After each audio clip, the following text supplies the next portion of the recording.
Well, that's on you. Here we go. Welcome to episode 38 of the Canadian Prepper Podcast, recorded October 3rd, 2019. My name is Ian, and tonight I've usurped Derek as lead host. I live on a small hobby farm in BC. I'm an outdoor enthusiast, CCFR field officer, and my farm is designated handyman. My name is Andrew. As always, I'm a recovering libertarian. I almost did my intro for my show. That's embarrassing. I'm a recovering libertarian, competitive shooter, a firearms instructor at Ragnarok Tactical, and normally you'd find me drinking and ridiculing communists and the rest of our politicians on Canadian Patriot Podcast, Monday nights, live on YouTube at 9 p.m. And I am Hughes from Canada's East Coast. I am a Canadian Armed Forces veteran, as well as a current first responder. My hobbies are setting off commercial firework displays, competitive shooting, hunting, and flying small single-engine planes. My love of preparedness was born out of necessity to protect my family, which includes 3 young children, and our homestead in a rural area. So setting up commercial fireworks, is that like job creation? For firefighters, yeah, it definitely is. Yeah. I couldn't think of a good dad joke for tonight, so let's have to go with we have some reused content for you this episode. We're going to start off with some preparedness-related articles, then we'll let you know how we've improved our preparedness since the last episode, and finally we'll get into the main topic of this episode, which is reloading in preparedness. So news.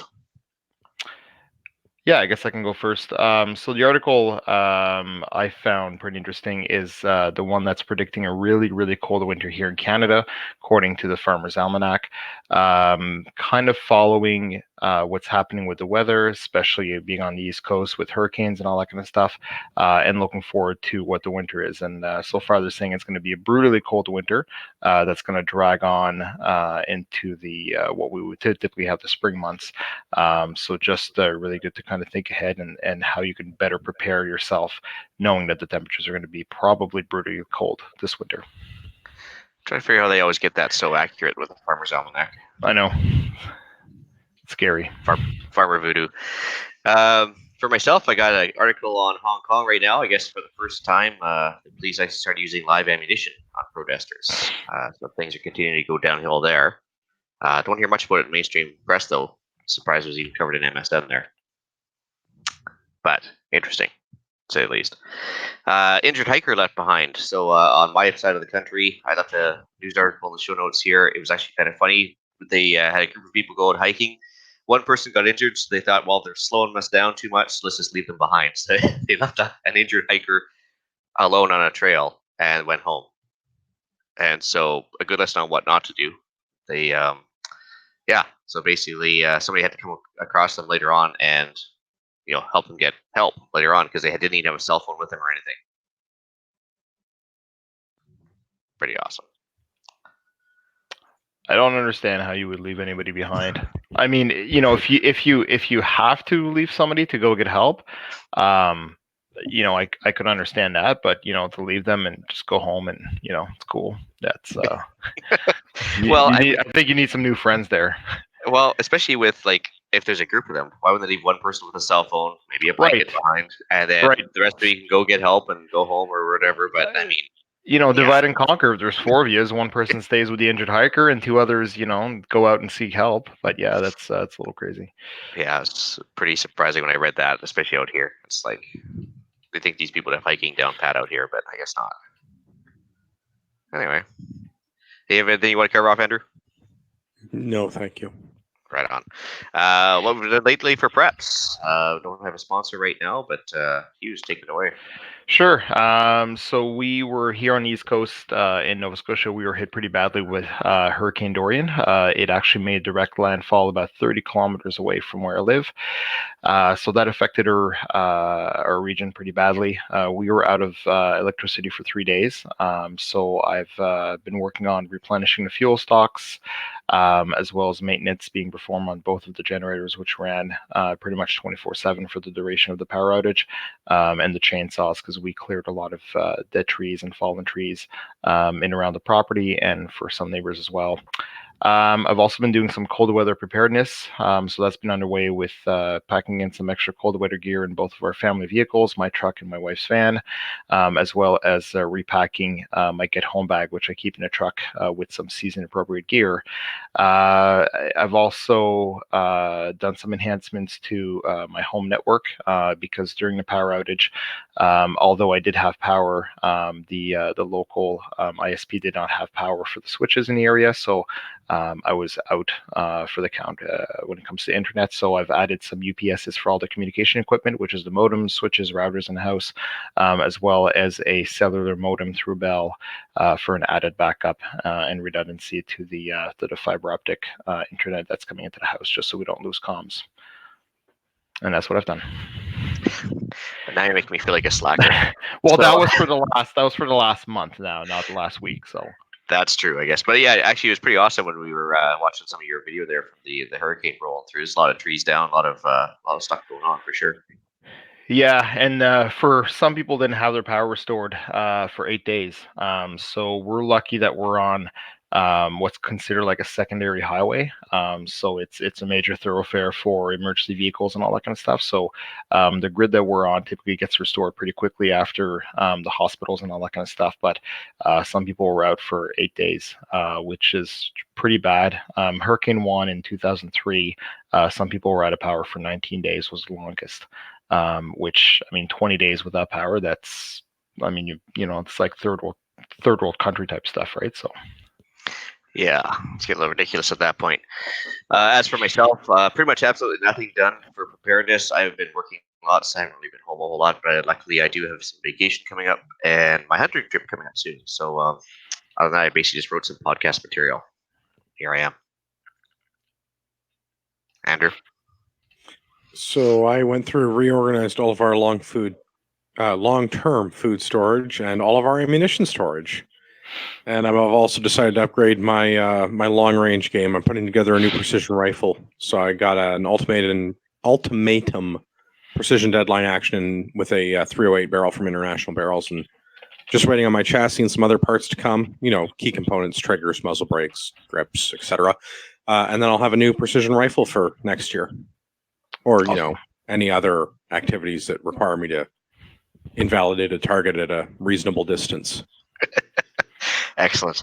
And the IBI, that's made in Chilliwack here, isn't it? It is. It's my favorite BC brand of barrel. It's organic. It's vegan. Yeah. Free range. Yeah. And it's made by Antibiotic Ryan's free, I Basic. guarantee it. Yeah, I guarantee it's antibiotic free too. So anyway, so other than that, I guess it's time to move on to the main topic of the show. So obviously we're at episode 38 now, and we haven't touched on firearms stuff yet. It was kind of intentional. When we first started the podcast, didn't really want to get into firearms right off the bat because it's kind of a bit of a stereotype with the preparedness thing. So anyways, like Nat Geo, common sense does dictate that we should not be the primary focus on preparedness firearms, although it's a fun part of it. It's definitely a part of it. So for the next month, we're going to have about 3 or 4 episodes based on firearms related stuff. So this will be part 1, and we might end up breaking this one into 2 parts. We'll see how it goes. And so this is for people who don't know anything about reloading. We're going to assume you guys are just starting from scratch. And other than that, if we generalize and skip some stuff for guys that are further along, just bear with us. We'll get back to the more precise stuff later on. If that makes sense. So guys, why are we talking about this?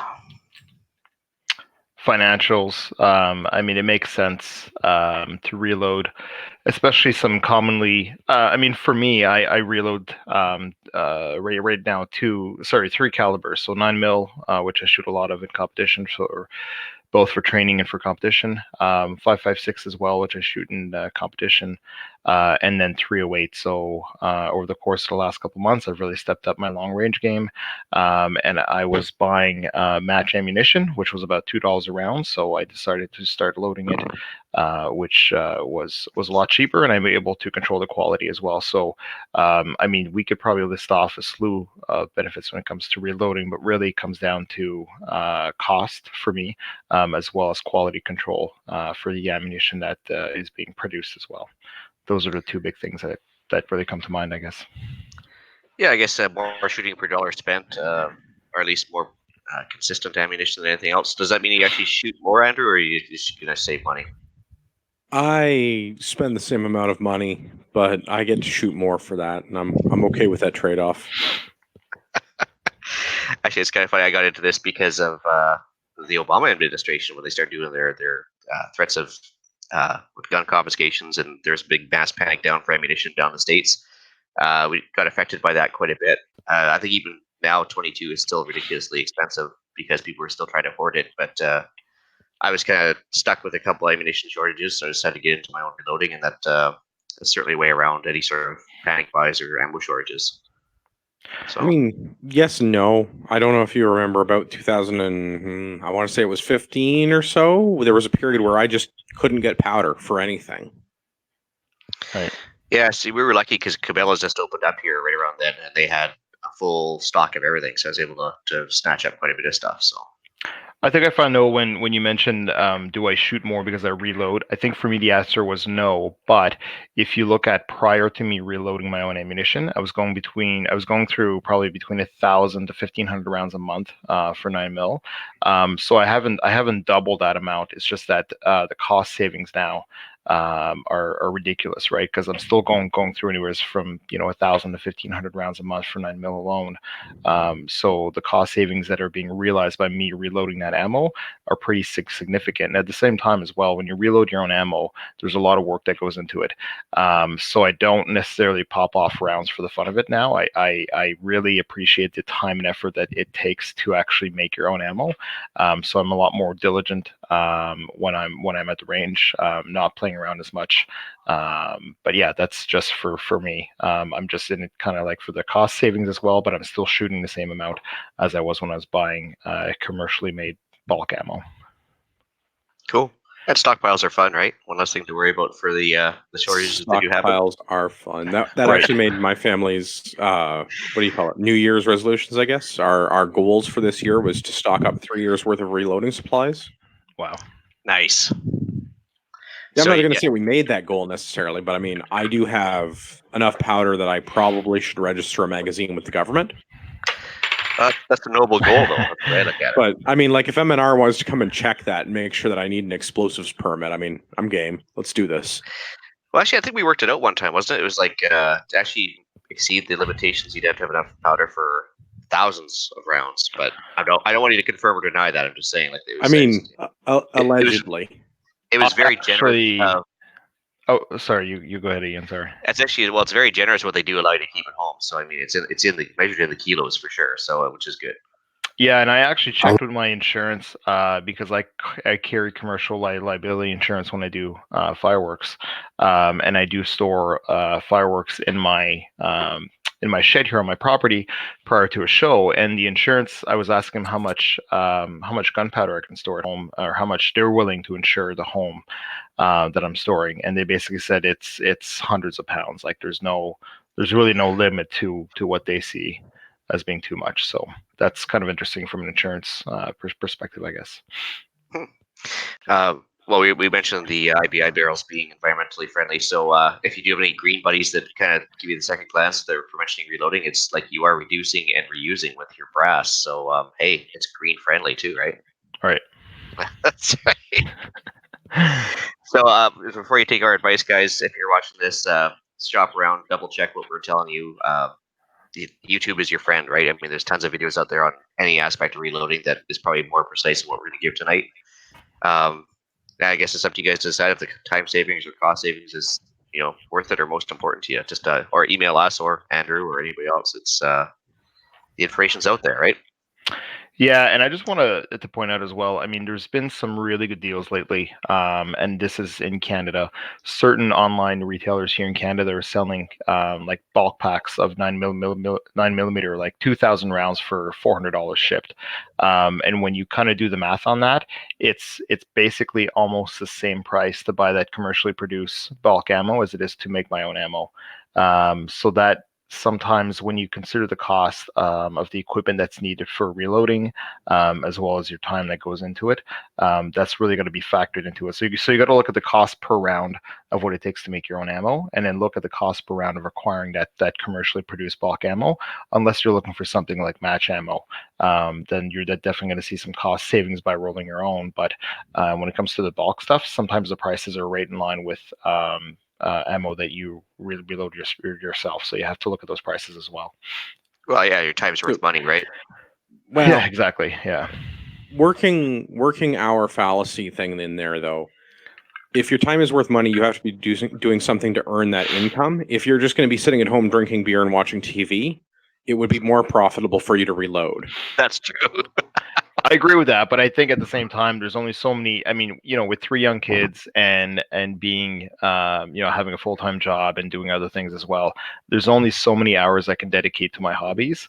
And if I'm going to say, sure. let's say I can do like 20 hours a month towards my hobbies, if 10 of those are spent reloading, and the cost of the ammo is virtually the same for the bulk commercially produced stuff, I can put those 10 hours towards other preps, right? So I agree with you that if you're just going to sit on your couch and drink beer, then then your time is not worth that much at that point. But when some schedules are stretched pretty thin, I think it makes sense to look at really closely at what your time is worth when it comes to comparing to the reloading, comparing to buying the commercially produced stuff.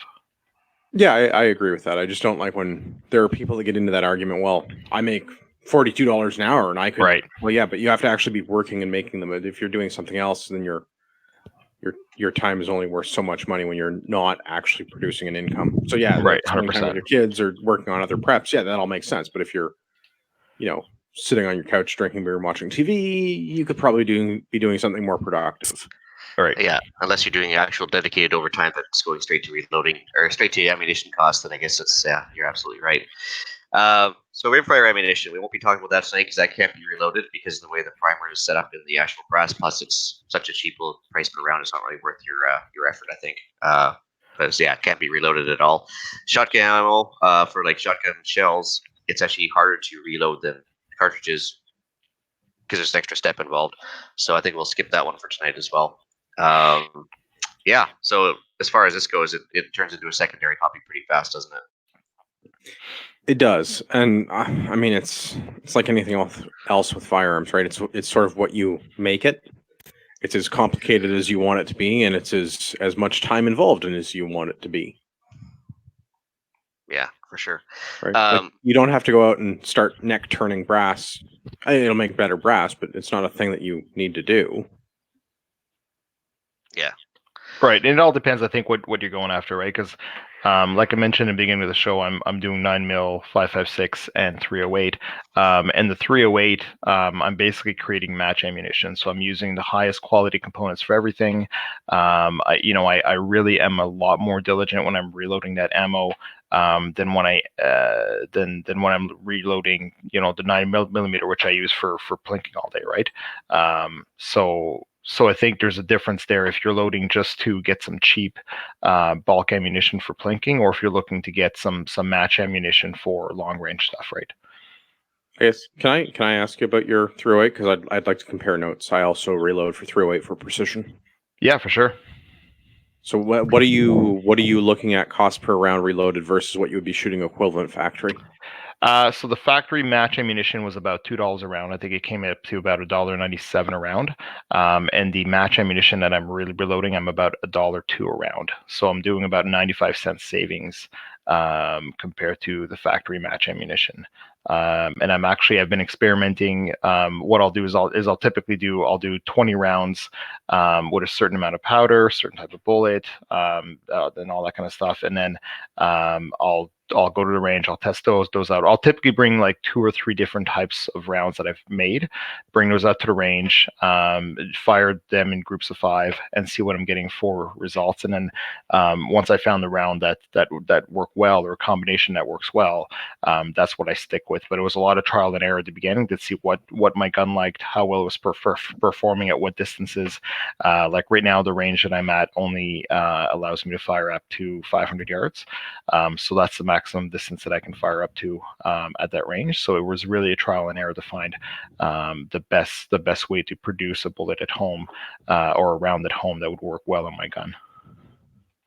Yeah, there's a lot that goes into, especially with PR. There's a lot of rabbit holes to go down.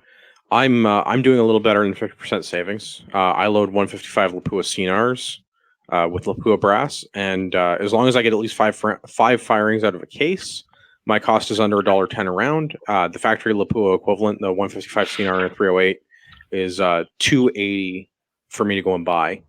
So wow, yeah, it's expensive. Significant. Well, yeah, but premium finish ammo. Right. Well, even my hunting rounds right now. So I mean, I'm probably getting my hunting rounds put together for an easy 60 cents a round, and you're talking over $2 a round for the exact same ammunition, factory made. Well, and hunting ammunition is one of those things where you can save a lot of money. Hunting ammo is expensive, and I think a lot of that has to do with the projectile rather than the actual cartridge. Oh yeah, absolutely. And so we see the same thing in. But also to me, like the hunting ammunition, like I use a 7mm Rem Magnum as my hunting rifle. I've used that rifle for like 12 years now. I probably fire 5 to 10 rounds a year out of that gun. I'll go to the range, I'll sight it in, which takes me probably 3 or 4 rounds every year. And then, I usually take 1 deer a year, which is 1 round, right? Maybe 2. So to me, reloading 7mm Rem Magnum is just not worth my time. I mean, just buying the die, the die set wouldn't be worth it because, I can buy commercially produced ammo, at $20 or $30 a box, and that's going to last me probably 2 or 3 years, right? So. Yes, it's totally a volume game. How long is it going to take to get that ROI on the equipment? Which I think is a big part of it that people overlook when they get into reloading is what is the the startup cost? What's your setup cost to get it pressed and dies and your initial run of components and all of these things, and how much ammo would that be worth if you were to just go out and buy a case of 9mm? Right, and I think too, I've had some friends that have made the mistake of buying the cheapest press that they could find, thinking that if I do like it, I'll upgrade to the next one. But then you end up eating a loss on that smaller press, and then you put some of those funds towards the bigger press, but then that bigger press costs you significantly more than if you would just bought that press to begin with. So I'm not saying to go buy the biggest, baddest automatic dillion that you could find, but I think you really have to do your research here and find somebody at your local gun club, hopefully that is a reloader, and ask him questions, ask him if you could just see how he does it for like an hour. A lot of these people are more than willing to show you how to do it and help you through it. And that's how I learned. I found somebody at my gun club that was a reloader, and he kind of advertised his services as far as if you guys want to get into it, come over to my house. I'll show you how to do it, ask questions and all that kind of stuff. And to me, that was worth more than any YouTube video or reading anything, right? So yeah, I've actually got a guy locally that wants to. I got a guy locally wants to come and learn as well. I just have to arrange kind of a mutual day. But no, it's actually because I've yet to see somebody that wasn't willing to share their knowledge or whatever, even if you run into them at the range or talk about reloading stuff when you're sitting there shooting away as well. But, you can spot the reloaders a mile away with reusable cartridge cases too, right? Yeah. Yeah. Anyway, so we talk about long distance accuracy round in the hunting rounds, but the nice thing is you can also, when you reload, you can do the reduced loads for newer shooters. So if you're doing a short distance, you just want to get a newer shooter used to the rifle. Some cases down the States, they do subsonic ammo for their suppressor use down there. General rule of thumb, I guess, the larger the caliber, the more savings could be had. So if you're not going to get a whole lot of savings, they sit on bulk 223. But if you're going to go either do like F-class shooting with 223 or larger precision rifle stuff, you're going to have a better savings. Well, even other guys. You don't even have to get into F class. If you look at service rifle, the rounds that I was shooting in nationals, I have a clone of what is effectively Hornady Black. That's $24 for a box of 20. My reloading cost is $1.20 a round for equivalently the same ammo as 75 grain Hornady boat tail hollow point over Varget in range pickup brass, like pick up IVI brass, and I'm under 50%. Yeah, that's really good. fantastic. Yeah. So yeah, I guess if you're gonna go out and get something like massive 50 BNG, you're gonna have to reload. But start smaller, please. Yeah. Oh yeah, I mean it's way easier to save money on the bigger calibers, and especially like oddball calibers or things that are harder to come by. 8mm Kurtz, looking at you. Or even 8mm Mauser nowadays. Like if you just get a regular old Mauser, that is one of those things where it's worth your while to reload if you want to plink away with some iron-sighted old Mauser, right? Yeah, and Well, I and found that's- as well, when it comes to saving money, the range that I go to, there's a lot of people that go there, they fire 9mm and 223 all day. They pick up their brass, they dump it in a brass bucket, and that's it. So the range says anyone is willing, who's willing to take that brass, it's yours for the taking. So I'll take the entire bucket and I'll spend, entire nights just going through it and sorting it all out by brand and all that kind of stuff. And I can tell if it's a factory fresh casing or if it's been reloaded before. So there's significant cost savings to be done there as well, because I don't have to purchase that brass new. I don't have to purchase the ammunition new, fire it, and then reload it after that, right? So the fact that I can get free brass for 9mm and 223 is just amazing as far as the cost savings as well. Or you can even resell some of the stuff too on if you go on Canadian Good Nuts, some people are selling stuff, and 9mm brass goes for about 3 cents a round, but 223 can. That's why I make my little bags of. Yeah, no, I mean seriously, because people will collect bottles off the side of the road for 5 cents a piece, and you can sell the same brass for 5 cents a piece. I mean, what's the smarter move, right? I mean, you can get hundreds and hundreds of 9mm brass. And that's what I was doing there for a while, is that I was going to the range. I was stopping by the range every 2 weeks or so, collecting these 5-gallon buckets of brass, coming home and sorting it all out. And I basically had these milk crates full of these giant Ziploc bags of 5.56 and 223 and 40 and 45, to the point where I'm like, you know what, this is a lot of brass. I'm probably not going to use all of this. So I started basically putting up just ads at my local gun club to see if anybody wanted to buy brass, and I was selling it for like $25-$30 a bag. So I mean, yeah, helps pay for the hobby real fast. Yeah, exactly. So I guess when it comes actually to the actual reloading, just make sure you focus on safety and accuracy. Quality work is key. You don't want to make too many mistakes and have to unload the brass manually. You can always work on your speed later on. So moving along, I guess we'll talk on most of your points there later on, Andrew. Yeah, we can do that. Yeah, for sure. That's a good point that you just made, though, Ian, because I found myself one time I was reloading 9mm, and after I seated the bullet, I questioned how much powder I actually put in the rounds. And I didn't want to find out by firing that round. So I actually ended up taking some rounds apart, and I didn't feel comfortable only taking a few as a sample. So I ended up throwing out the whole batch. And it's because something had distracted me loading the powder. And I just wasn't comfortable using that ammo or even giving that ammo to anybody. So I ended up destroying all of the ammo, but that's because of a small inattention at the beginning of my reloading hobby. So yeah. You just really have to be careful, right? Get rid of any distractions. I only do it when the kids are in bed or the kids aren't home, so they can't come into the garage and distract me, and then I come back and I forgot where I am, right? So yeah. Well, actually, that brings up the good point. Like pistol brass is the one thing it's very easy to get a double charge in there, or like an overcharge situation where you can actually blow up your hand or your gun, and or both. Right.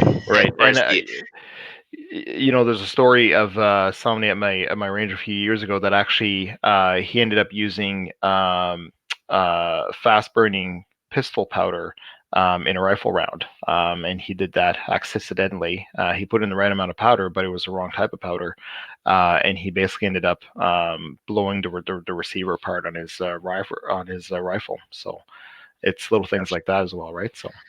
Yeah, I mean the case volume. I mean, with rifles, it's pretty hard to put double the amount of powder without spilling all over the place, and you're gonna know you screwed up then. But pistol is kind of a little bit tricky there. But Right. Yeah, you're basically making a small scale pipe bomb, so just make sure you have any extra attention to the critical components there. So yeah, so I guess we'll just talk about the step-by-step process, so we can kind of work our way through it, I guess. So rifle pistol cartridges have 4 main components: the actual bullet, or the projectile, the gunpowder you put in it, the primer that sets everything off, and the actual brass case. So we mentioned the brass before. It's the only reusable part of the actual cartridge. The rest of them you have to source elsewhere. And pay for, basically. So as far as to get going on reloading, we talked about brass. So finding your brass is a bit of a thing. So if we can be range trash pandas, I'm guilty of that as well. I go quite often. Start scouring through the garbage, looking for everything else. They usually have a dedicated brass bucket at each range, but that's not always the case. You can go in Canadian Gun Nuts and buy once fired brass. Hopefully, it is just been fired once, but if you're a beginner, I wouldn't say it's not worth your time buying new brass from Cabela's because they charge living daylights on you for that. But there is the only time that it's worth to buy brand new brass if you're hand loading for precision or if you can't get the brass. Yeah. All right. But usually, I mean, if you're anywhere in Canada, somebody will ship it to you for sure because it's not dangerous goods just to ship brass around. So, I mean, there's a guy on Gun Owners of Canada as well named Bogey, and he's actually raising money for a children's charity. He goes around and he does the trash panda thing. He cleans it all up for you, and then he ships you specific calibers for a really discounted price. And it all goes the money he raises because he's a retiree. He's killing time, so he's sending stuff off to a kids charity with the sales proceeds, which is kind of good. Yeah, so wear gloves when you're at the range. There's lead stiffenate on the actual brass itself. Not to mention lead dust depending on your projectiles. So basically wear some protective gear when you're playing with it, or don't lick your fingers afterwards. So good point that Andrew made as well. The only time I've ever bought brass was for the precision stuff, and I ended up buying Lapua brass because I know that I can reload that 4 or 5 times, as opposed to the Remington brass, which maybe I'll get two reloads out of it, right? So it is more expensive, but it's worth it, and you'll definitely get your money's worth out of it. So if you want to fast forward 30 minutes to this video and save yourself the brass processing time, Black Sheep Brass in Canada does sell pre-processed brass, which is all ready to be reloaded, which means that they've gone through all the steps of brass prep. You'll pay a little more, but again, if you don't have the time to do this, it's maybe worth your while just to buy pre-processed brass. It's cheaper than buying factory new brass. Just a thought out there, anyway. Yeah, it makes sense. So step one, however you get your brass, once you have it, you're going to have to clean it. So cleaning your brass involves sending it through either a tumbler of the corncob or walnut media type or the stainless steel pins type. Everybody's got their preference, right? But the cheaper version of the two, I guess, would be the corncob media type, where it basically just vibrates and vibratory tumblers, right? The one thing I would caution with this, I have a number of friends who have elevated lead levels.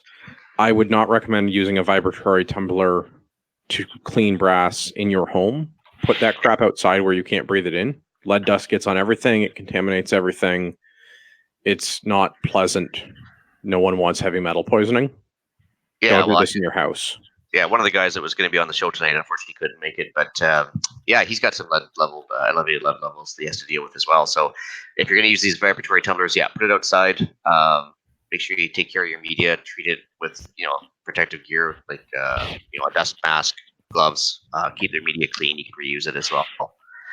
But yeah, you definitely get hit the nail on that one. The stainless steel pins version is vastly more expensive for setup, but the stainless steel pins are pretty much reusable, and definitely I've never used it myself, but all it does is basically use water and pins, and then you can just dump out the water and keeps the dust down for sure, right? So I am of both. I use both. I have used corncob media for years in an apartment, which was not a great idea because I was young and I didn't know any better. So I'm telling you now, don't be like me. Back then too, right? Well, enough beer and I still believe that. P.S. Sorry to whoever moved into my old apartment. I mean, yeah.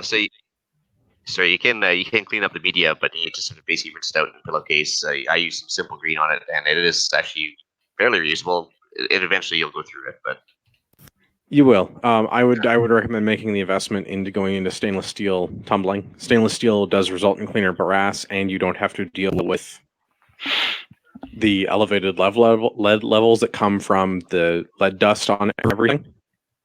So with stainless steel media, you're doing it in water.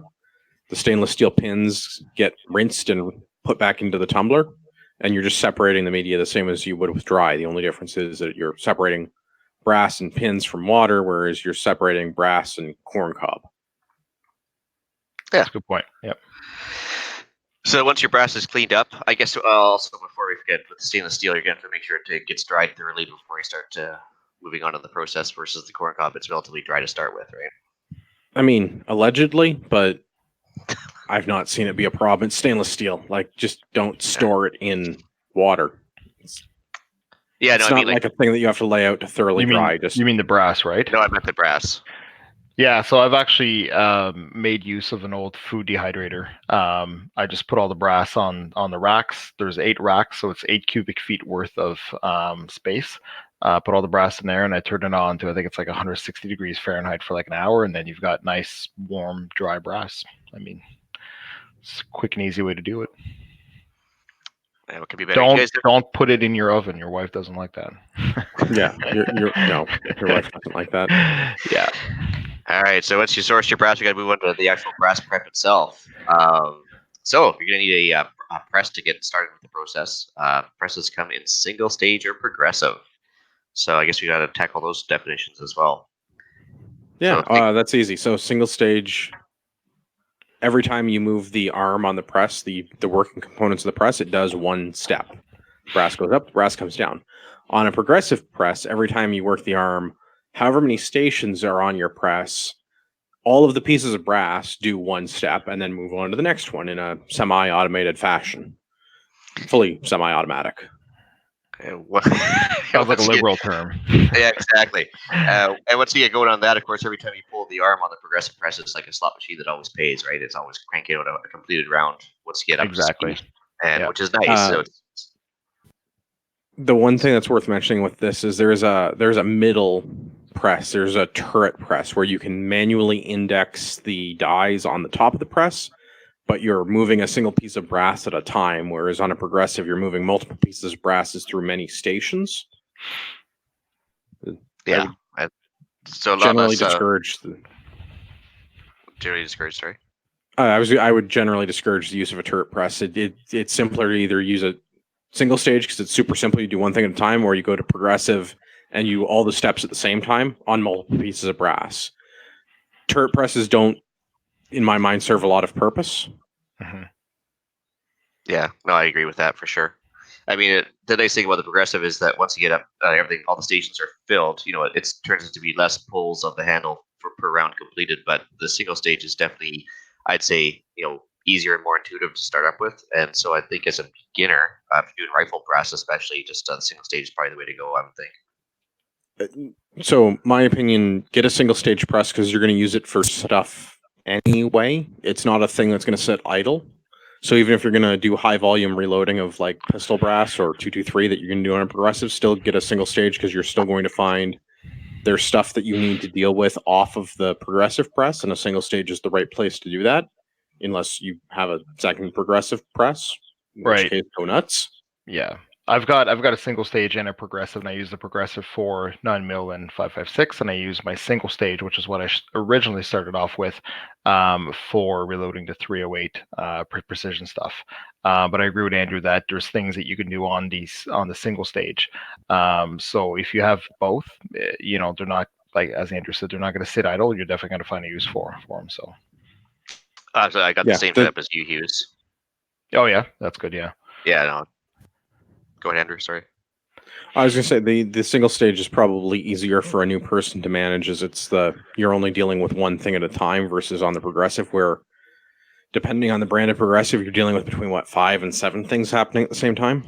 Right. Well, yeah, and you really have to keep an eye out for all of the stages, right? And you have to keep an eye out to make sure that you don't run out of powder or anything like that too, right? Those are rookie mistakes, but it happens.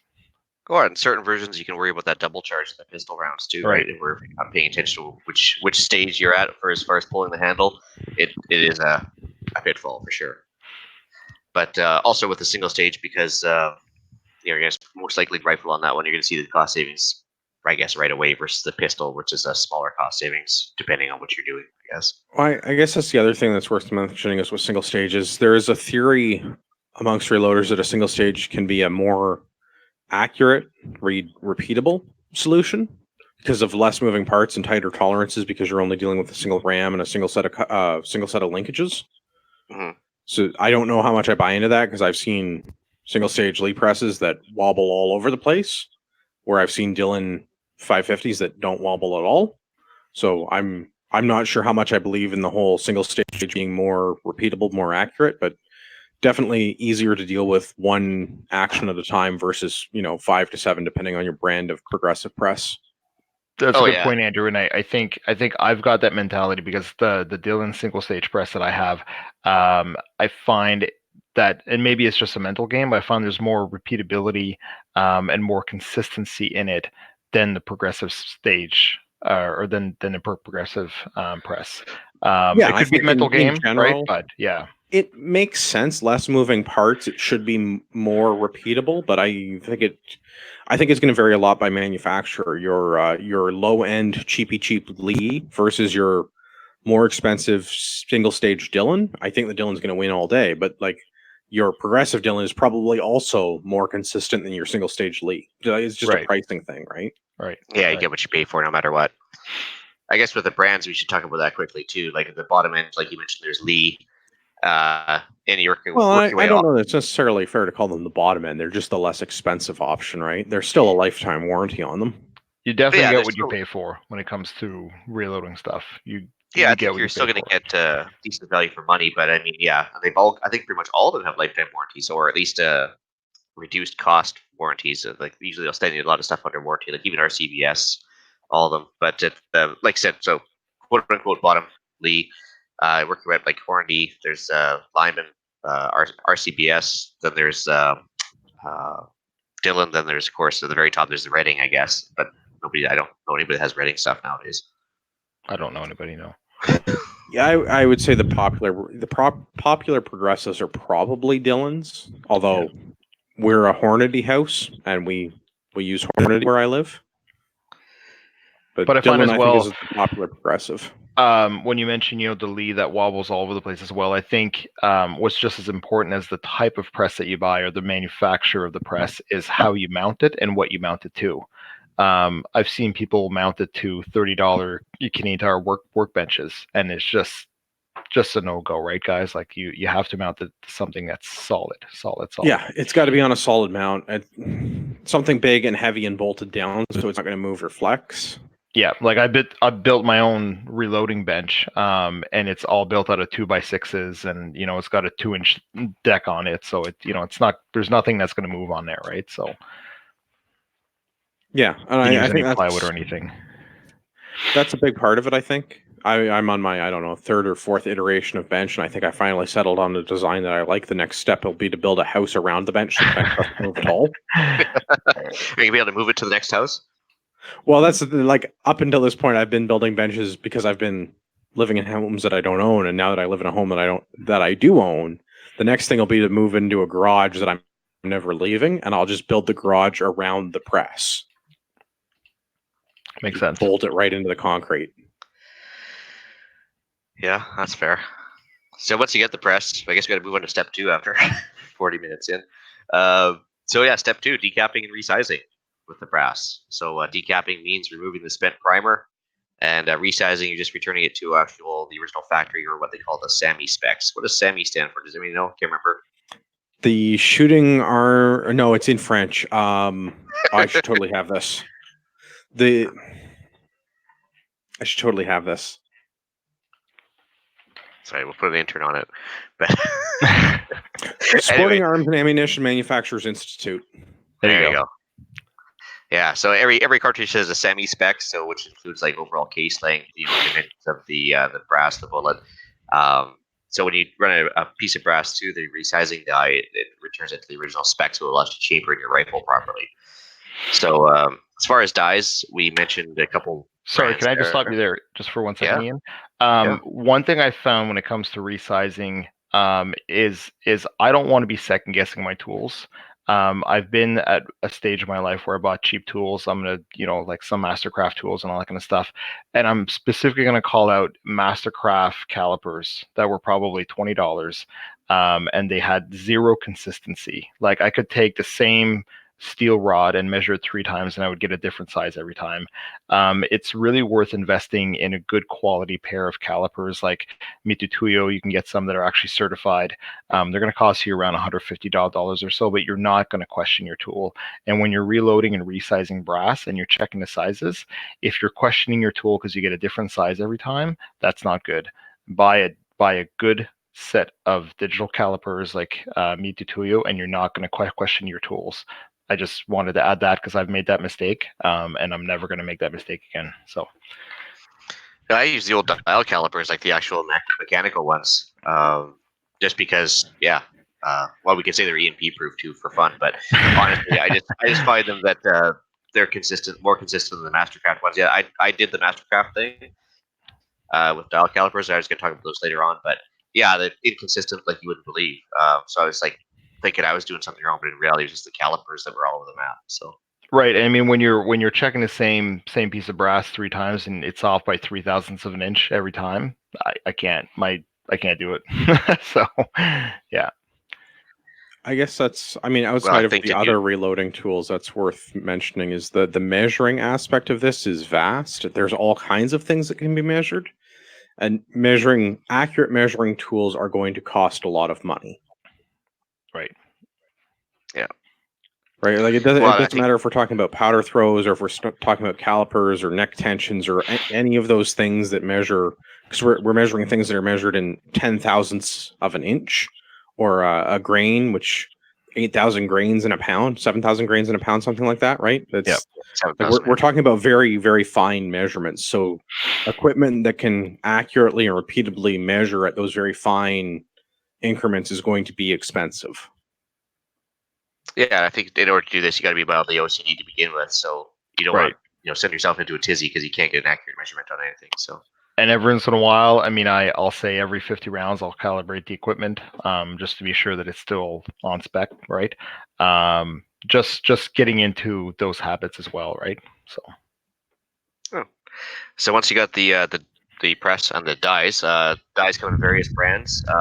Pick and choose what you like, get what you pay for. I use the RCBS. You said you're a warranty guy, Andrew?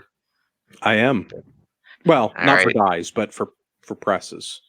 Yeah, I use Dillon Carbide or the RCBS dies. But the good thing is they're all threaded the same, with very few exceptions. There's a couple of exceptions out there, but for the most part, if you buy one brand of dies, they will work in a different brand of single stage press. As I can't remember the actual threading. It's like 7/16 or 13/16 or something like that. But anyways, it's all the same threading. So it's one thing they did right, at least. Interchangeability. Yeah. Yeah. So yeah, I was going to mention that Challenger press, but that's like I skipped that, I think. So yeah, most die sets come in either 2 die sets for rifles or 3 for pistols. Generally, there's always exceptions, of course. Rifle die number 1 just basically resizes and deprimes the brass, which means it knocks out the old used primer. And then rifles die number 2 pushes the bullet in and crimps it into place. So we can talk about that later on. Anything else you guys want to talk about with dies? If you're going to get into precision, spend the money on the 3 die set. Otherwise, don't worry about your 3 die set for rifle. And also get all of the other fun dies. Get a dedicated decapping die from Lyman. It's great. You can't break it. Well, oh yeah, I've bent mine several times, but I broke mine. Yeah, so there's actually even Lee sells one for $20. I think it's like a universal decapping die, and what that does is that just it doesn't matter what size the cartridge is, it'll just knock out the old primer. And if you're picking up brass from the range and it has something we'll talk about later called a crimp in the primer pocket, you'll want to knock that out and take care of that before you start moving along anyways. And yeah, I like to separate that stuff out. And there's a bunch of other stuff you can do with weird dies. There's the kind that have the micrometers on top that you can set repeatable seating depths for bullet seating dies. Mm-hmm. Those are probably overkill unless you're doing like super crazy accurate reloading for long range stuff. Oh, there's no shortage of toys to play with for sure. Yeah. Go get a set of quality carbide dies, Hornady, RCBS, Dillon, etc. Yep. The nice thing about the carbide dies is generally for pistol only. You don't need to lubricate them at all, if not very little. But for the most part, for rifle brass, if you're going to start resizing it, you have to lubricate it before you shove it into the resizing die, because if not, you're going to have a fun time getting that brass out. But Ian, I heard more lube is always better. Why does pistol dyes not need lube? More lube is always better, right? You can never go wrong with that. So when you're lubing up your brass, you got to lube the inside of the case neck as well. Hughes, do you have the case in front of you? Yeah, right here. To show you what a case neck is. So when you're lubing, you got to take care of that top part as well, on the inside and the outside, because that's basically what you're resizing more than anything else. Yeah, if you get this case stuck in there, it'll be hours of fun getting that out. Yeah, buy the tool for that. There's a tool. Get the stuck brass remover tool. That's a $20 item that is definitely worth its weight in gold. Yeah, but at 11 o'clock on the day before a match, when you get one stuck in the die, you really don't. It's worth the $20. Go buy the tool. Also, I maybe it's just my OCD as well, but I usually have a couple sets of dies for each caliber, just in case there's broken pins, broken parts, or whatever. You don't have to stop your whole reloading night because for some reason your die is offline. That sucks. Good thing for collecting brass at the range too is brass magnet. Really cuts down the amount of time to collect the brass.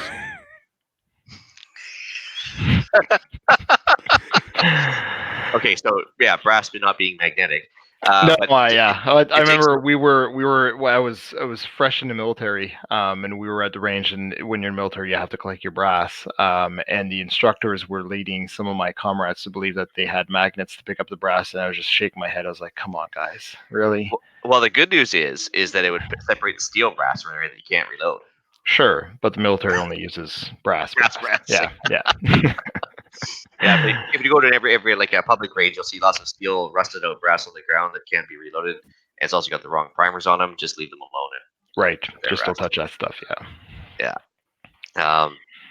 So, anyways, no matter what you got, I think you're gonna end up upgrading your stuff over time. So, be prepared for, I guess, a continued evolution of your collection for sure, right? I mean, but you did mention getting a good reloading press right off the bat. That definitely, I would agree with that.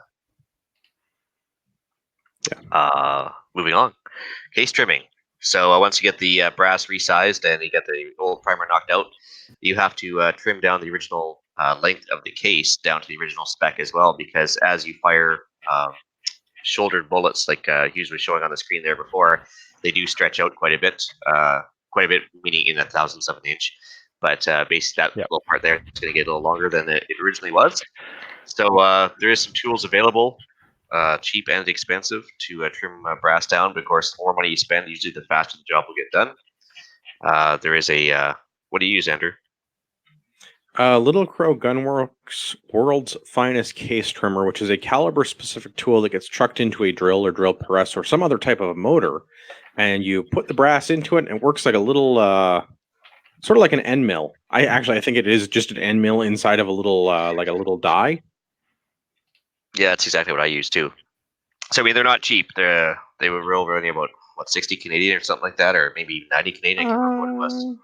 Yeah, I think I probably paid close to $100 for mine. Yeah, but it takes you maybe a second or two of just shoving that thing into the world's finest trimmer on the drill press, and it's done. And then 30 seconds of cuddling. Oh. Yeah, that's for something else. But anyway, or you get the Lee system where you have to kind of mount it onto a drill press and kind of spin it around on this little pre-measured cutter, and it takes you up to like 20 seconds per piece of brass. So obviously, the more money you spend, the faster this will get done, right? I would say this is probably arguably one of the least enjoyable parts of reloading, is getting case trimming down. My biggest complaint with the case trimming is I actually just can't listen to podcasts while I do it because the motors are always so damned loud. Yeah, okay, that's true. Right? Usually I'm in the shop and I have something on the radio or on the listening to a podcast or whatever, and when I'm running drill presses are really loud. Yeah, that's what headphones are for, though, too, right? That's what I was using. The headset I'm wearing right now is what I was starting to use now with the World's Finest Trimmer, because I've got it in this old drill press. It's like belt fed and everything else, so it's spinning, vibrating, and everything else. And yeah, it's pretty loud. So once you got it resized, you have to move on to the final brass prep stage, which actually there's a lot of things to do. So you've got the empty primer pocket, which I don't think we can show anybody right now because I don't have any brass cases. I don't have an empty one, but you have to. There's the primer. Yeah. So you have to uniform the primer pocket. There you go. Oh yeah. It won't focus. Oh, does Andrew got one? Yeah, I think so. Yeah, he does. Oh, there he is. There's There's an a empty difference primer there. pocket. Yeah. Yeah. There's not empty. And so, Not empty. yeah, so first things first, like Andrew said, you might want to do this as a dedicated step earlier on, but you can remove the old military crimp from the primer pocket, which basically is a small little tiny ring of brass that basically was originally used to hold the primer in more securely, theoretically, but needs to be removed before you shove a new primer in there. So you have to remove the crimp from the primer pocket, uniform the depth of the primer pocket, which is called primer pocket uniforming, and I guess other than that, the primer pocket reaming, which kind of angles off the sides of the primer pocket to make it easier to put the primer back in. And that's kind of a one-time thing because once the primer pocket's reamed out properly, then you shouldn't have to do it again.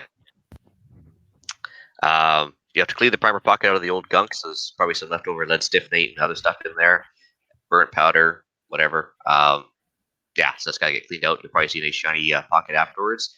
And then you have to smooth out, or what they call chamfer, the inside and outside of the case neck.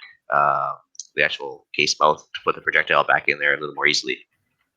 Some people like to run a brush through the neck just to get rid of little brass bits, or make sure there's nothing left in there. That's pretty much it for setting up your brass prep. So I have a question for you about brass prep. Yep. Have you ever looked at a tool from Dylan called the Super Swage 600? Yes, I don't use it. It's actually awesome because it takes care of that military crimp right away. I went a little bit Bubba on mine. So Okay. I've got a countersink bit in my drill press. And that'll work too.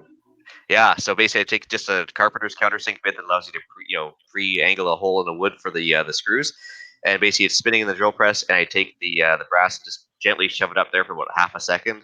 It takes care of the crimp, the military crimp off the primer pocket.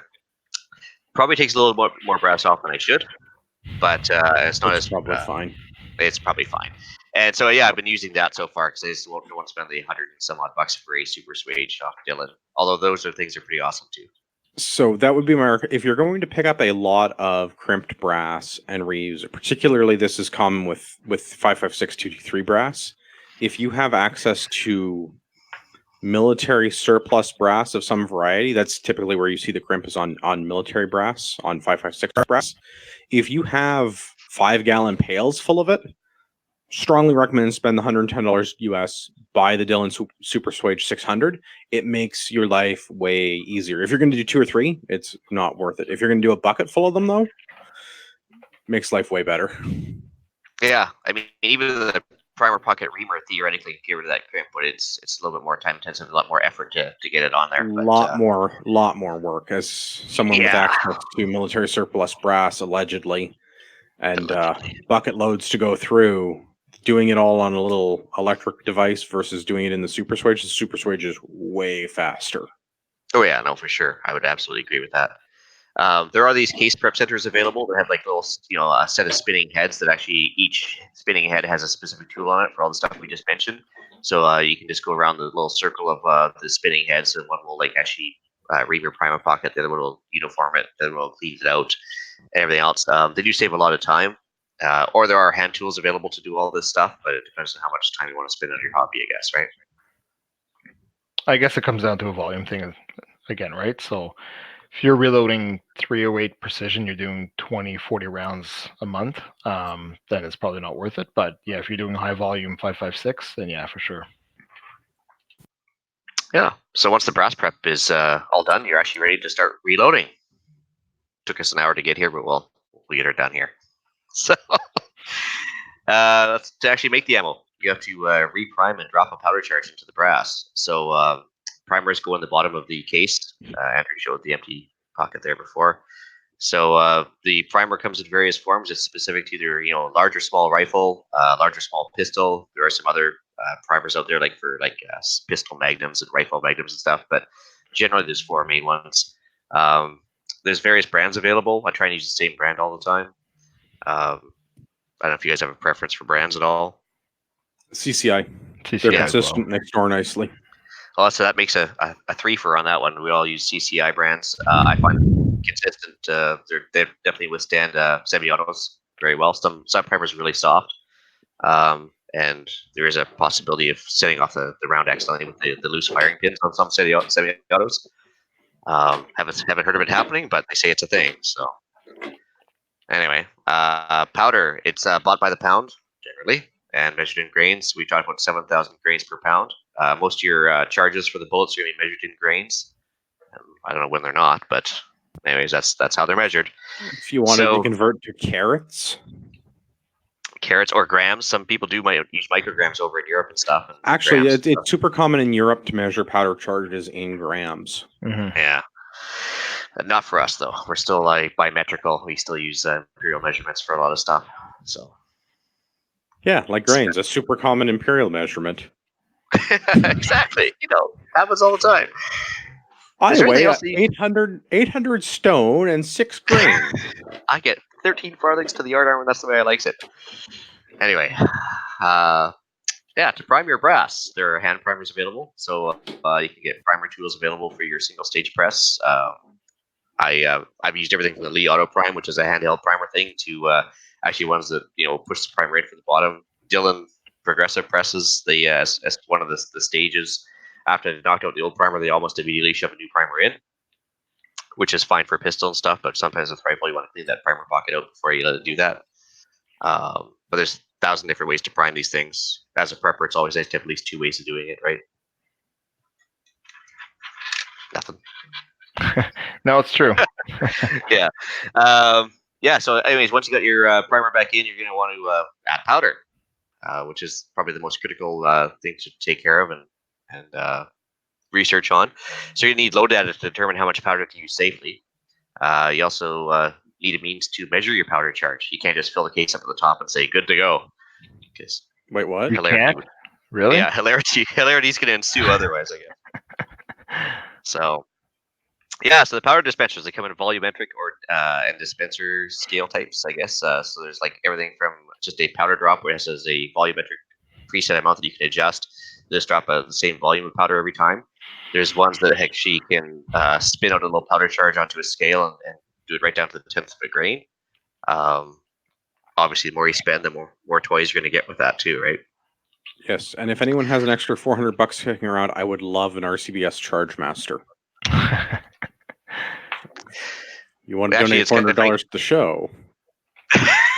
Email us at Actually, I have the Hornady Auto Charge. I got it on sale last Christmas on Amazon. They had it on blowout for $190. It was crazy cheap. And so for stuff like that, it's fantastic. So I rolled up my birthday and Christmas together and pooled some cash and got her done.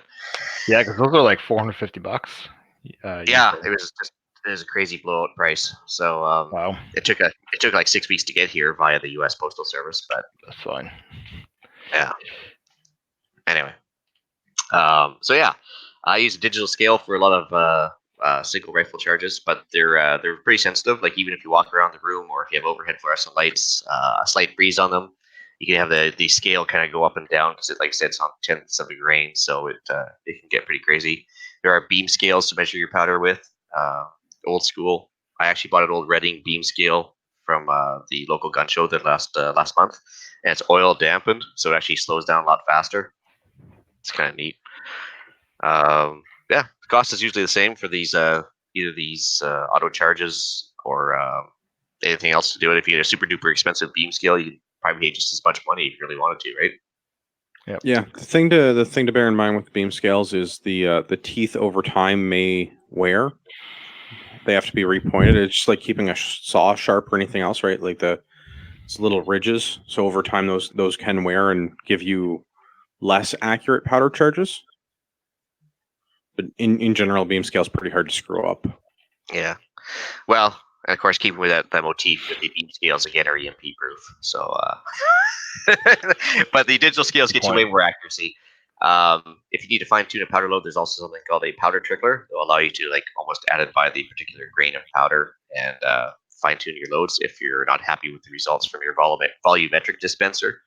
I have an F-class buddy that does that. He just basically hand trickles all of his charges, which is a little bit OCD, but that's okay. It's the right kind of OCD, though. That's right. So in order to know how much powder to put in, you got to consult with actual reloading manuals. So reloading manuals can be found anywhere: Amazon, Cabela's, any gun store. Reloading manuals usually specific to bullet manufacturers. So for myself, I use a lot of Hornady bullets. So I bought the Hornady Book of Reloading, and they come in various versions as new bullet types come out. But they're going to provide you with the cartridge overall length if for some reason you don't know what it is, how much powder to put in there, how short to trim your brass ahead of time, because you can't have it just a max factory length, because there's always tolerances plus or minus. You might have brass too long to fit in your rifle, might not chamber properly. It'll give you starting and your maximum powder loads. Yeah, Piece of advice on that. I would start with that. I also have the Hornady book because Hornady, but I've been using Hornady bullets and all that good stuff. So find the book that has your bullets and powder, and also the internet is not a bad place to look. Although I would not Google what to use, I would go to the powder manufacturer's website. A lot of the popular powder manufacturers, Hodgdon, IMR, their websites have basic load data on their site to give you a starting point if it's not in the book. Or I like to compare the book to what the powder manufacturer says to see if the bullet manufacturer and the powder manufacturer look like they line up, to give me that starting reference. Don't get your information off forums or internet troll boards. Just go to the manufacturer's site.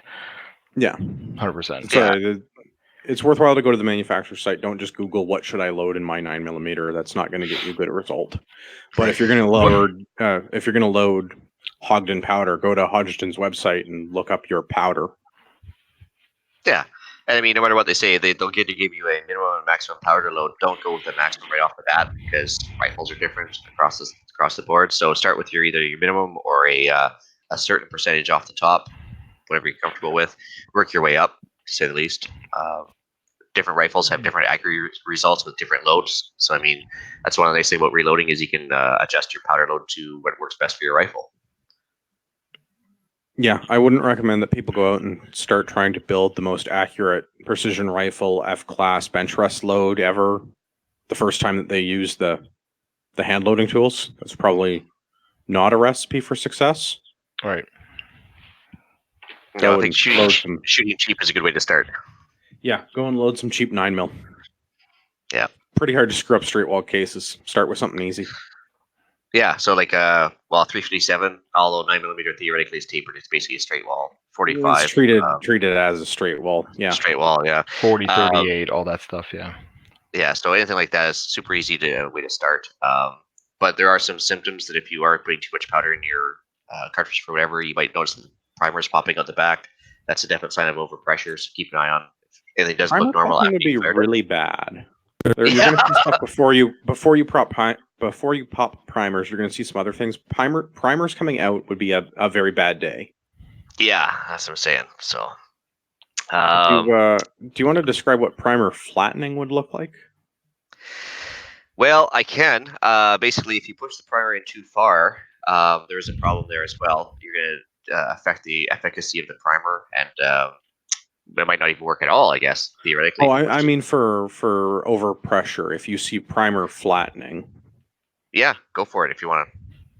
So, I mean, it's what it sounds like. Normally, if you look at a fire case, you're going to see the divot from the firing pin.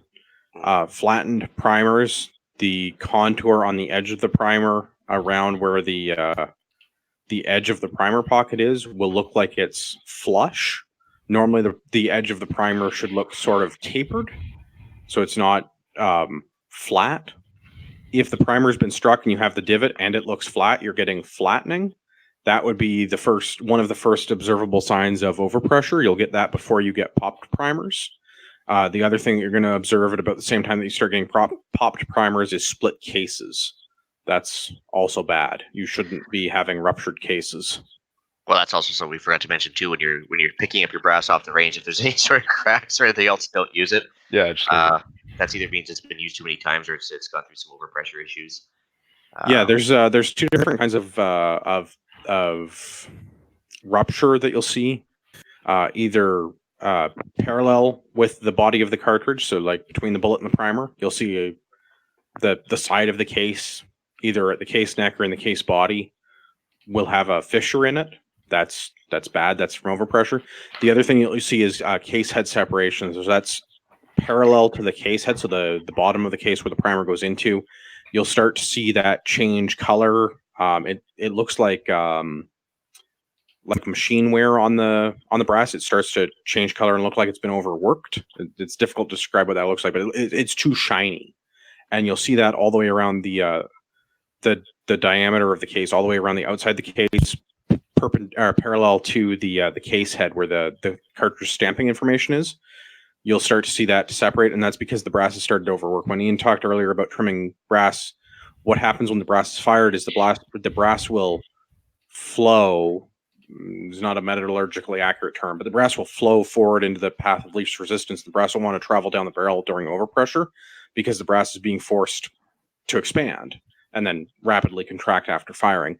But some of that brass works forward. That's why the neck gets lengthened. That's why the brass needs to be trimmed over time. And where that brass is coming from is where the brass is thicker in the cartridge case, which is the case web, which is that part of the brass that's right above the case head. Case head separation is bad. You don't want that. Eventually, extractors will start ripping case heads off of cartridges. Yay, autism. That's what this show is all about today. So, or at least it's Asperger's syndrome disposing itself with OCD. But yeah, so you mentioned the mainstream powders like Hodgdon's IMR brand. I love them because the fact they have great online resources available. They're also probably able to be found pretty much anywhere.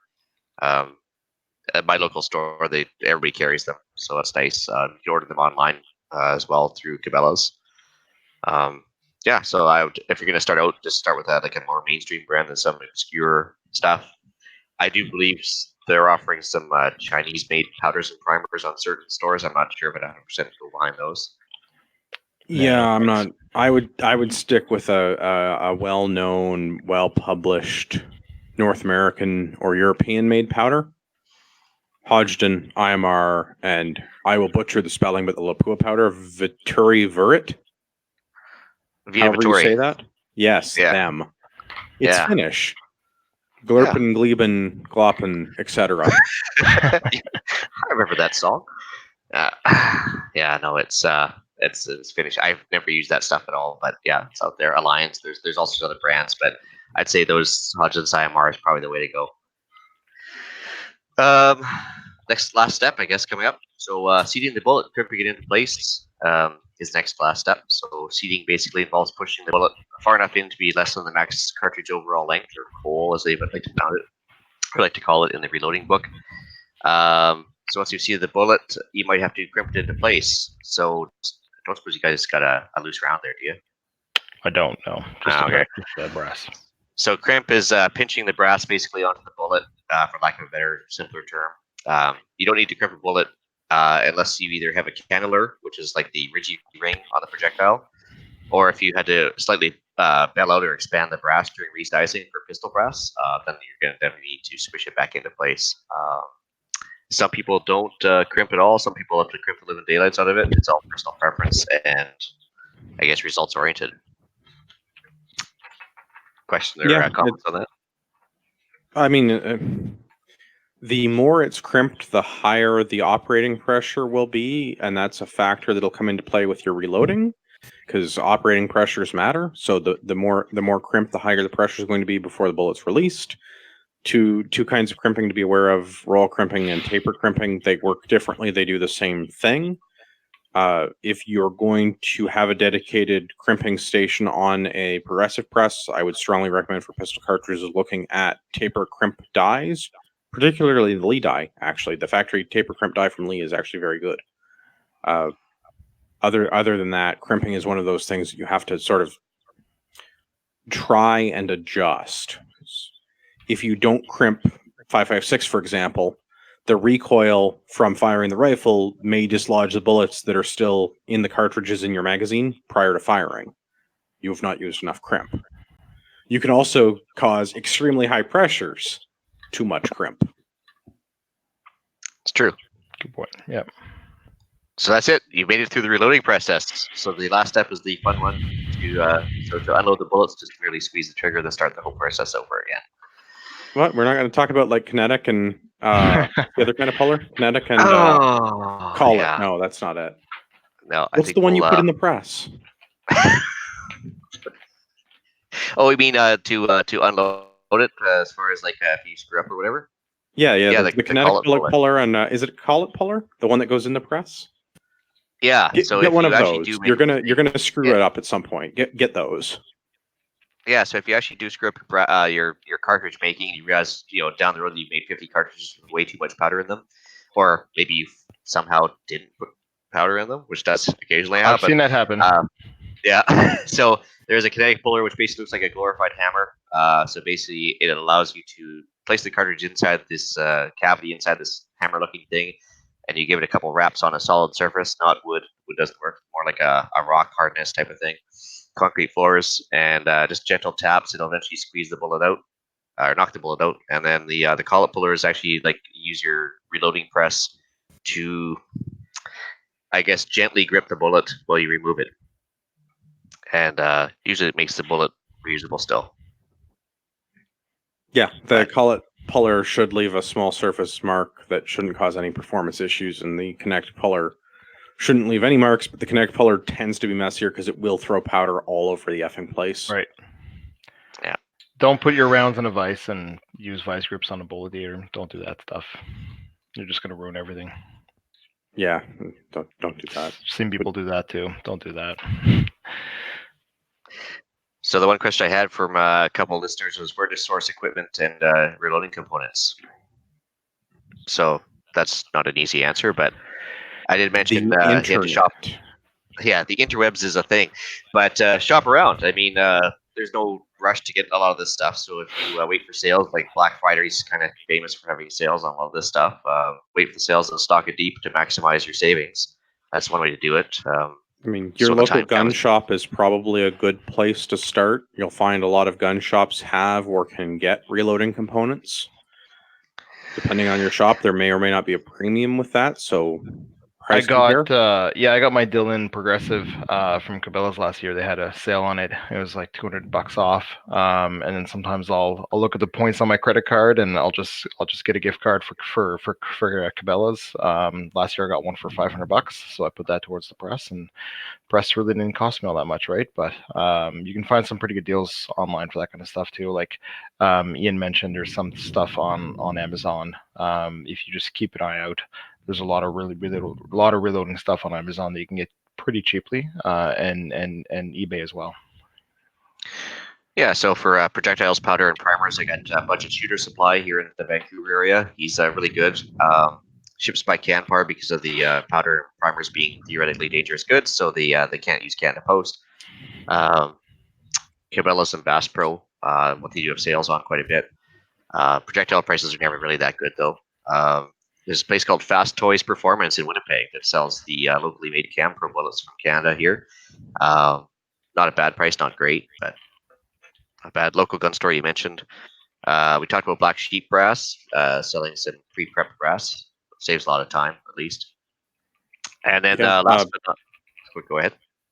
I was going to say, shout out to my local-ish gun store, Select Shooting Supplies. Go say hi to Dean. Buy Campro bullets and projectiles and powders, and he's a full-line Dillon dealer now.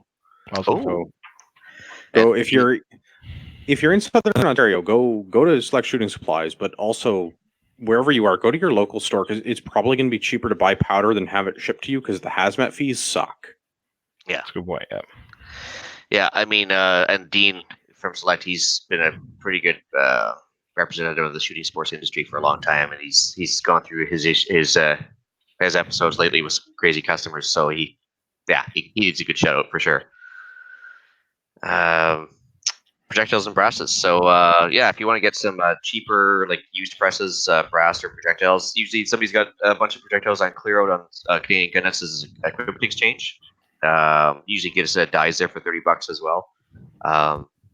Try not to buy powder or primers off CGN because you don't know what they've done with that open container of powder. But also the shipping costs, like Andrew mentioned, are going to kill you if you try and get somebody to ship you primers and powder off CGN. Not worth it. Primer and powder, I would say, is a thing that you probably want to try and get locally. Maybe you can get online for a deal, but you can probably get it cheaper local, just because the shipping costs on hazmat is going to suck. Yeah. Bullets are also heavy, so again, if you can source those locally, or if you can find them from somebody on sale, If you're me and you're buying Lapua, you don't have a choice. There's like 3 places you can buy Lapua because they all come from the same distributor. There's not a lot of options. If you're looking at other stuff like your Campro, super quality IPSC 9mm bullet, just buy wherever selling Campro because they're all going to be the same price. Mhm. Also, I had a couple buddies that went in and bought a tri-wall of once used military brass off CG Nice. surplus.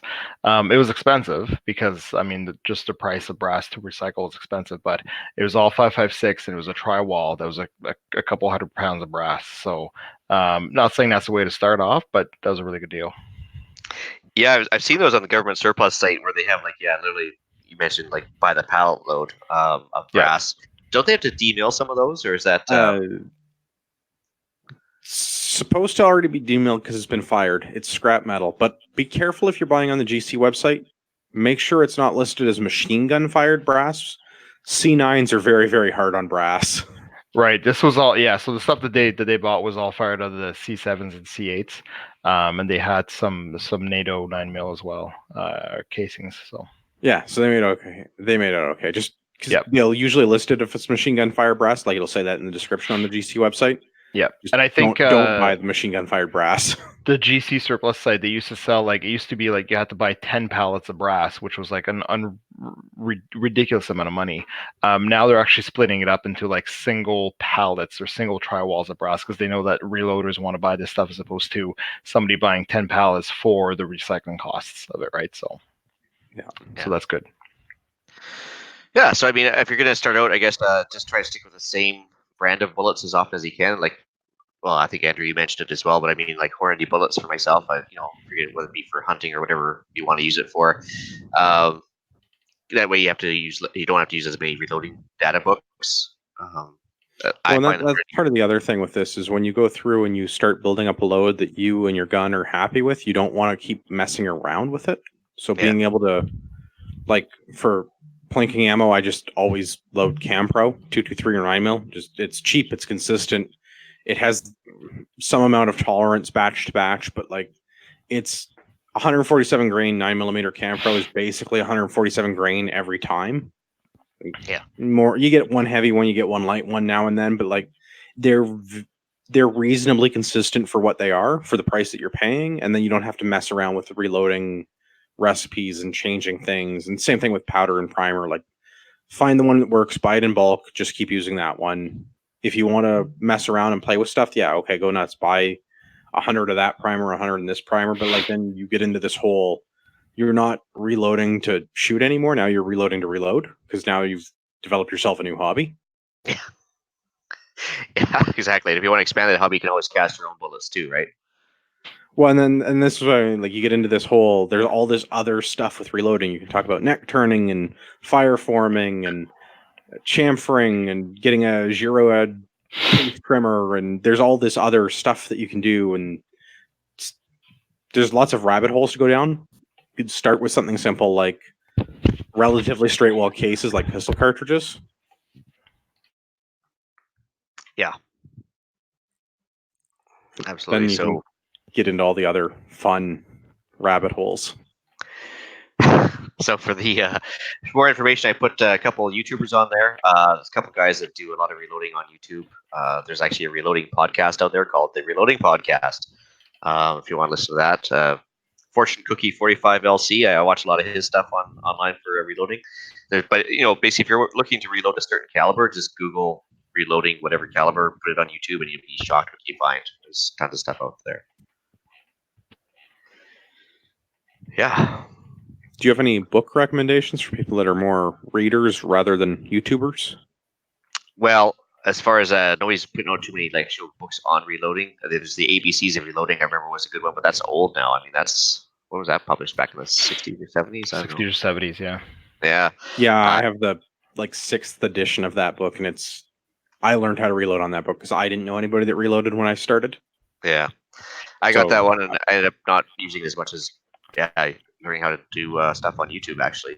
But the ABCs of reloading. There's a couple other ones, but I can't even tell what they are anymore. But I mean, there's always when you get these latest book on reloading, like Hornadies, they have a couple articles at the front, but basically it's just for load data. It's not actually a book on reloading. Yeah, I would start with the ABCs of reloading and get your YouTube and get a couple of manufacturers' books. The Lyman book is not bad. The Hornady book is very good. The Spear book is very good. The Sierra book is reasonable for their bullets. Get a couple books. Yeah. So I put a list of tools and equipment needed on the show notes there that people can refer back to. The one thing we didn't talk about was a bonus item, chronograph. Some people want to verify what they're actually getting versus what the recipe told them they're going to get for speed. But that'll probably come down the road with people trying to do more precision stuff, I would imagine, right?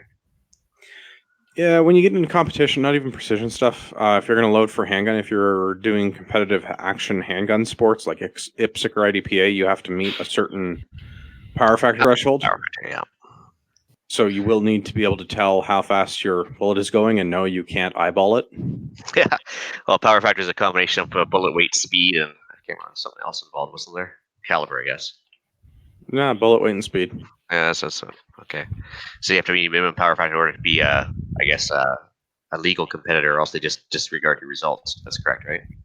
Yeah, you're shooting for fun, which there's nothing wrong with that. But if you're going to spend all that money, you may as well go through the process. Make sure you're shooting ammunition that meets the requirements. Yeah.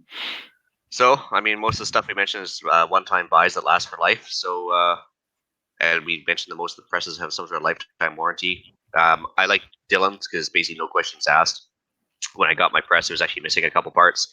I just phoned them up. I think the longest part of the conversation was me establishing my first customer number, and then after that, they start sending you stuff for free, which is nice. Down the road, if your press gets completely worn out, they'll actually recondition and rebuild your press for a fee. But you'd have to go through thousands and thousands of rounds for that to happen.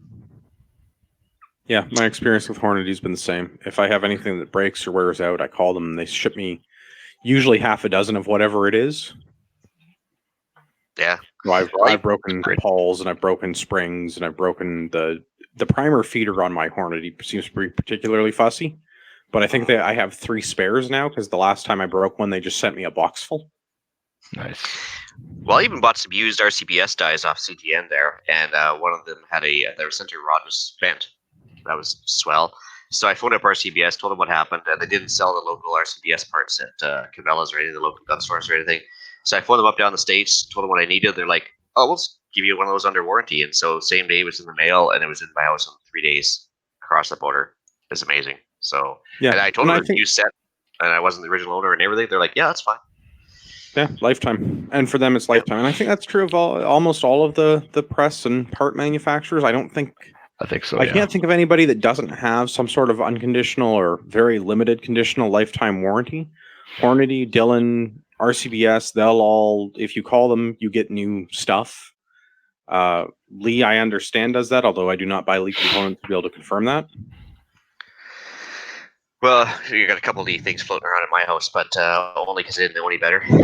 So I was able to actually sell a lot of the stuff off just to other new reloaders so they can get at least something to start with. And then, yeah, it's definitely something you're not going to keep.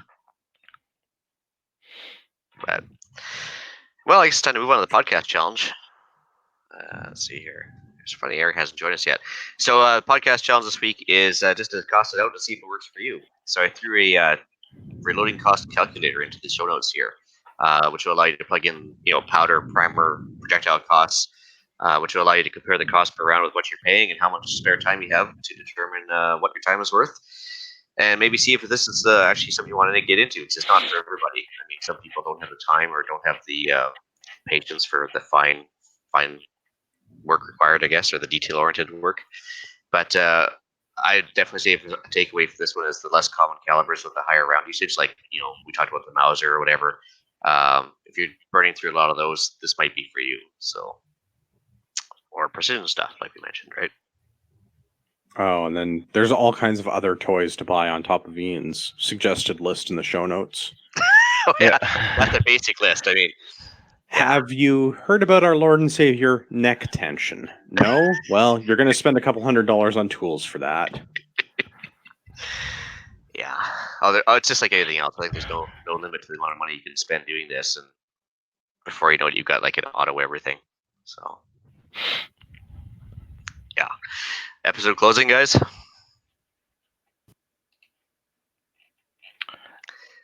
Well, let's see here. I got the Great British Columbia Shakeout coming up on October 17th at 10:17 a.m. Mentioned this last week. It's basically a government-sponsored kind of earthquake preparedness event. The website's horrible, but the intentions are good, so I just thought I'd throw it out there. Shoutouts, Andrew.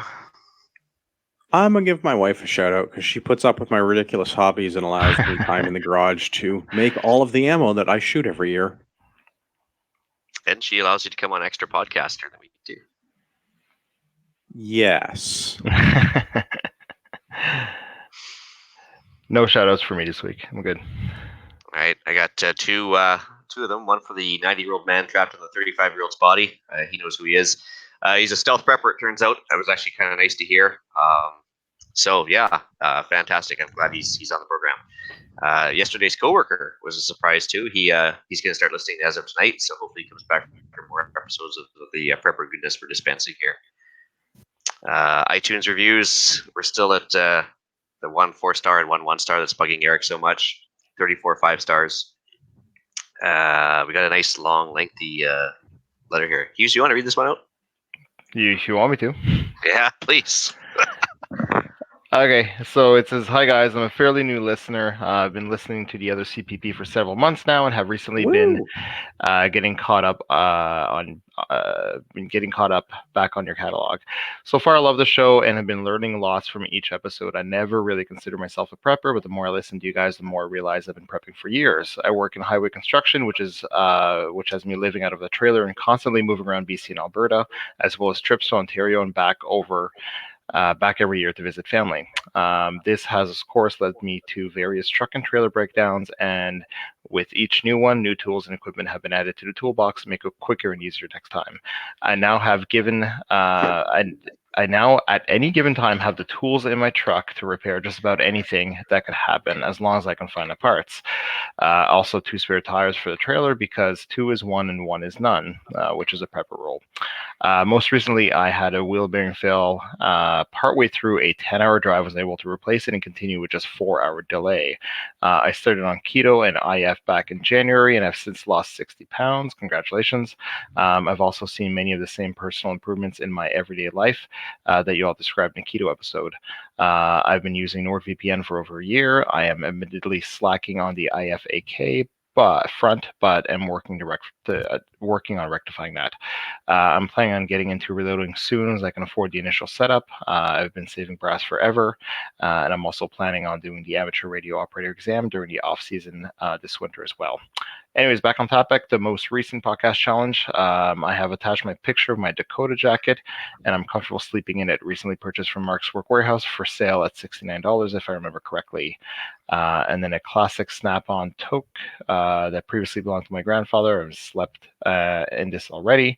I've not yet purchased a sleeping bag, as I'm currently working in a somewhat remote area, but will be hitting up surplus stores as soon as I return to civilization. So in lieu of a sleeping bag, here are the insulated overalls I purchased before this trip at a PV Mart for $129.99, and I have other pairs of the same overalls that I've slept in while hunting, as well as during cross-country drives in winter, but needed new ones because, well, keto. Hopefully this long-winded email will make up for lack of sleeping bag and still grant me entry into the contest. The girl looks pretty awesome. Keep up the great work, Sam. Samuel Clemens. I loved his books. They were great. So, thanks, man. I starting to get need a drink of water before we get on to this next one. So I got one from the traveling prepper who tells me that he ended up going with Arc'teryx jackets. And he said, sorry, Ian, because I did mention that don't go with Arc'teryx and go with Milsurp, but he went with Arc'teryx. I like having equipment that I use often and not packed away in the closet, never to be used. It's a waste of money. So therefore, I elected to go with a modular system for a winter jacket. I chose the Arc'teryx Alpha LT as an outer shell layer. It's Gore-Tex, so waterproof and breathable. This shell keeps the wind and elements away from the inner thermal layer, which is down-filled Arc'teryx Thorium Puffy. Combined together, it creates a warm winter jacket. Separated, I can use the shell year-round as a rain jacket or wear everywhere jacket. If hiking or shelter building in the winter, wearing both or a dedicated partner can be much too hot. There you have the ability to layer down.